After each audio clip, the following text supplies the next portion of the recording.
you're constructively sworn in, same for all other witnesses.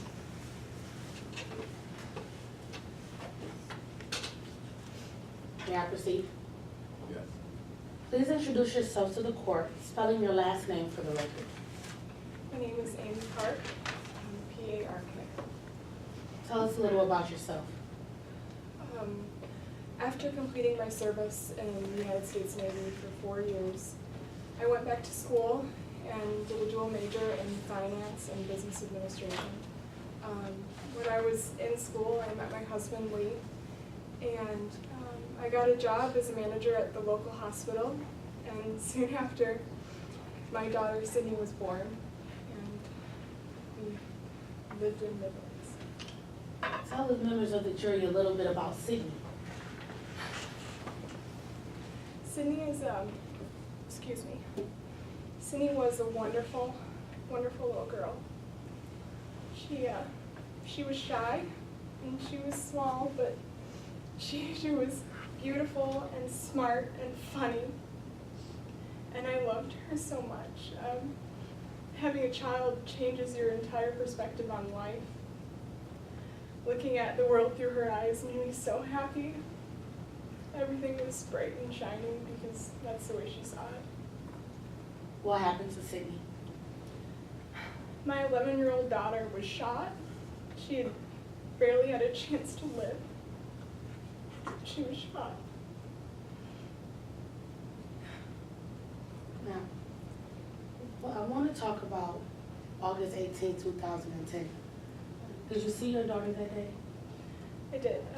That morning, I kissed her on the forehead.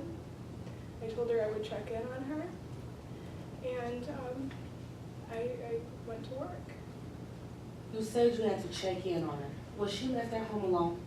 No, Jesse Duran and Sydney were going to stay at my home. The babysitter had called in sick that day, and I had a neighbor who was going to come in and check up on them. You mentioned Jesse Duran. Who is that? Jesse is our neighbor. He is Sydney's age and was Sydney's good friend. Did Jesse Duran's parent know that he would be at home with Sydney that day? Yes, Hayden Duran, she knew, and she also had to work that day. Now, what is your relationship with Hayden Duran? In 2004, when I was working at the hospital, I met Hayden Duran, and she told me that her son, her daughter, was Sydney's age, and they played often. When they would play, what did you notice about Sydney and Jesse? Sydney was very shy and small and rather timid, but Jesse was very aggressive. Why do you say that?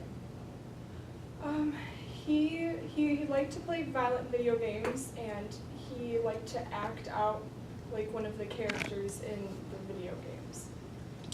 Did Jesse Duran ever try to play these games in your home? He tried, but I didn't allow it. Well, when he brought these video games to your home, what did you do? I would take the video game, and I would put it in the nightstand and lock it with the understanding that when her mother came to pick her up, then I would give them back the video game. When you took these video games away from Jesse, how would she react?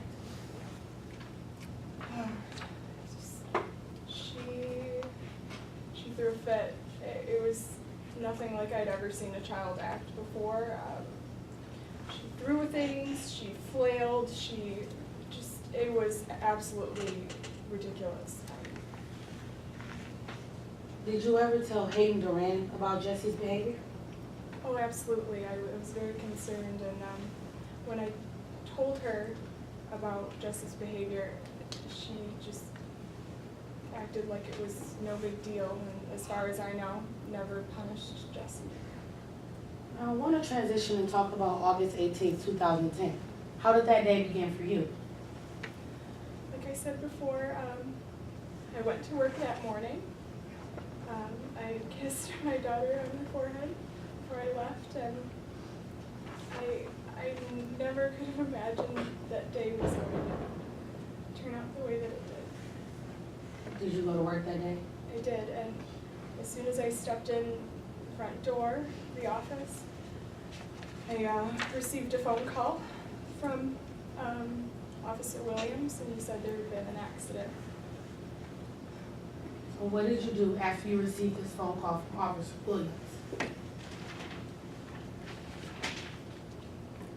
Of course, I was scared out of my mind.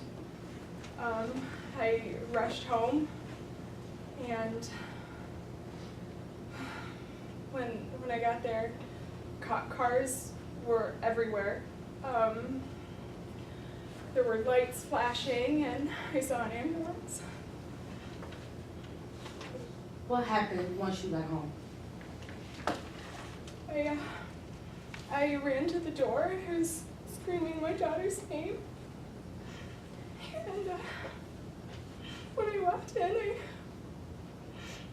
the first thing I saw was her flip-flops. My husband and I had taken her on a trip to Lake Michigan earlier that summer, and we had bought her those flip-flops. She loved them so much. Who was the person that was on the floor? It was my daughter singing. Those flip-flops were sticking out from under the white sheet that was soaked in her blood. Your Honor, at this time, I have no further questions.